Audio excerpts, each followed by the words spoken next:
আপনি একজন সংসদ সদস্যের ব্যাপারে আপনি আমাকে কনভিন্স করতে পারবেন না, প্রাক্তন যার আসলে ওখানে যোগ্যতা ছিল।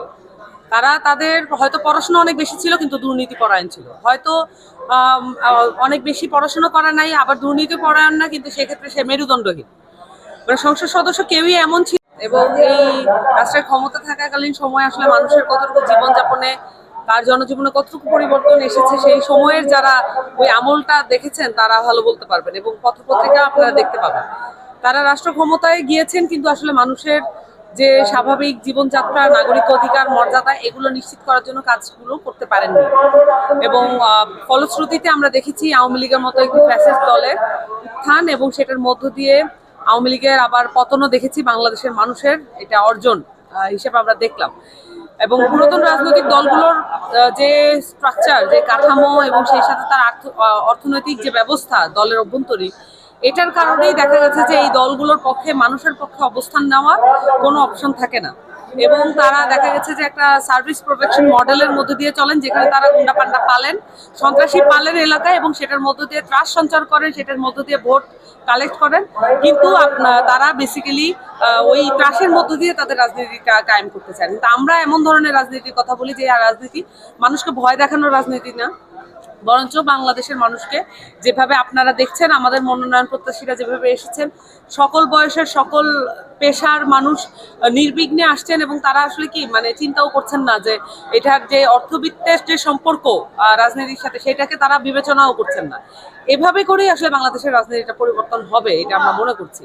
যে অর্থের সাথে, অস্ত্রের সাথে রাজনীতির যে ক্লোজ সম্পর্ক, এটাকে আমরা ব্রেক করে আমরা নতুন ধরনের রাজনীতি, যেখানে আসলে মানুষের সেবা করাই একমাত্র রাজনৈতিক যে চাহিদা, সেটাতে পরিণত হবে। এই কারণে আমার কাছে মনে হয় যে পুরাতন দলগুলোর কথা আপনি বললেন, তারা তো আসলে একরকম করে কাজ করে গেছে, সেটাতে বাংলাদেশের কোনো আদতে পরিবর্তন হয় নাই। এখন নতুন ধরনের রাজনীতির সময়, সেটা যদি পুরাতন রাজনৈতিক দলগুলো অ্যাডাপ্ট করতে পারে, বাংলাদেশের মানুষের তরুণদের রাজনৈতিক ভাষাটা বুঝতে পারে, তাহলে তাদের পক্ষে আসলে অ্যাচিভ করা সম্ভব হবে। আর না হলে তারা রাষ্ট্র ক্ষমতায় আসবেন না। আর আরেকটা কথা আপনি বললেন যে আমাদের এখানে মনোনয়ন প্রত্যাশী যারা এসছেন, তাদের এই যে নতুন প্রক্রিয়া, এটার মধ্যে দিয়ে আমরা কি বোঝাতে চাচ্ছি বা আমরা কি এক্সপেক্ট করতেছি? আমরা এক্সপেক্ট করতেছি যে তরুণরা যেভাবে আসলে মনোনয়ন নিচ্ছে, এতে করে বাংলাদেশে আর কোনোদিনও কোনো অ্যাপলিটিক্যাল জেনারেশন গ্রো করবে না, এটা আমরা চাই। এবং রাজনীতিতে প্রত্যেকেই খুব সচেতন থাকবেন। এইখানে মনোনয়ন প্রত্যাশী যারা হয়তো মনোনয়ন পাবেন না, তাদের কাছ থেকে আমরা ওই ধরনের মন্তব্য আশা করেছি, এবং আমরা দেখছি ওদের, তারা মন্তব্য করছেন যে দলের জন্য তারা কাজ করতে চান, whether they get the nomination or not. এবং এই নমিনেশনের যে প্রতীকী মাত্রা, এটা তারা উপলব্ধি করতে পারছেন। এবং তাদের যে তাদের যে উৎসাহ এবং উৎকণ্ঠা আছে, এই দুইটা মিলিয়েই তারা আসলে রাজনীতিটা সামনের দিনে করতে চান। আপনার প্রশ্নের জন্য ধন্যবাদ। এই ধরনের প্রশ্ন আসলে আমাকে ক্ল্যারিফাই করতেও সাহায্য করে।